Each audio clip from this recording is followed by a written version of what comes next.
লামিয়া, হ্যাঁ বলো। তুমি যে আমাকে ময়লা ফেলতে বললা, এই যে ময়লার ডাস্টবিনে দেখতেছি এই যে মশলা, তারপর এই যে ভাত, তারপরে এই যে নিচে দেখতেছি আলু, এগুলি ফেলে দিছো কেন? আরে এগুলো সব নষ্ট হয়ে গিয়েছে। নষ্ট হয়ে গেছে মানে এই মশলা নষ্ট হয়ে গেছে? হ্যাঁ দেখো না, ওল পড়ে গেছে। তো রোদে দিতা। আরে মনে ছিল না রোদে দেওয়ার কথা। ঠিক আছে।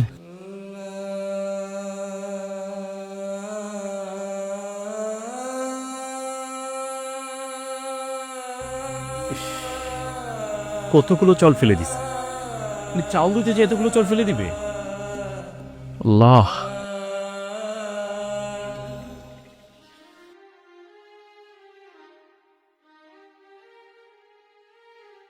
কি ব্যাপার, ভাত শেষ না করে তুমি কোথায় যাচ্ছ?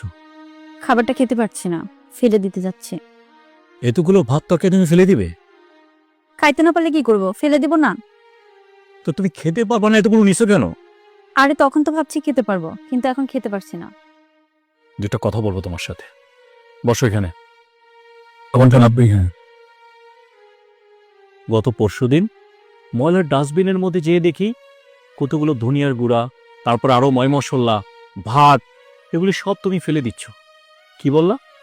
ওগুলি নষ্ট হয়ে গিয়েছে। মানে নষ্ট করছো, অপচয় করছো, আবার ফেলে দিচ্ছ।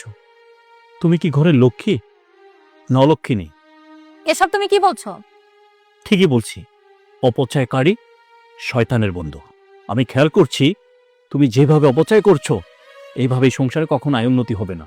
টাকা তো নিজে উপার্জন করো না, তাই বোঝো না। ওই গার্মেন্টসে মেয়েদের মতো যদি চাকরি করতা, মাস শেষে 10-15 হাজার টাকা বেতন পাইতা, তখন বুঝতা একটা ভাতের কত মূল্য। যখন যেটা চাচ্ছ তখন সেটা সামনে এনে হাজির করছি, মানে আন্দাজ পাচ্ছ না। তাই তো বলি, মাসে 40-45 হাজার টাকা বেতন পাই, আমার সংসারে কেন আয় উন্নতি হচ্ছে না? তুমি যদি এভাবে অপচয় করতে থাকো, আমার আয় উন্নতিটা হবে কি করে?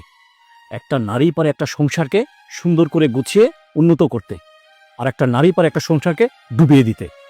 এরকমটা কিছু করো না। আমি তোমাকে বোঝানোর জন্য কথাগুলো বলছি।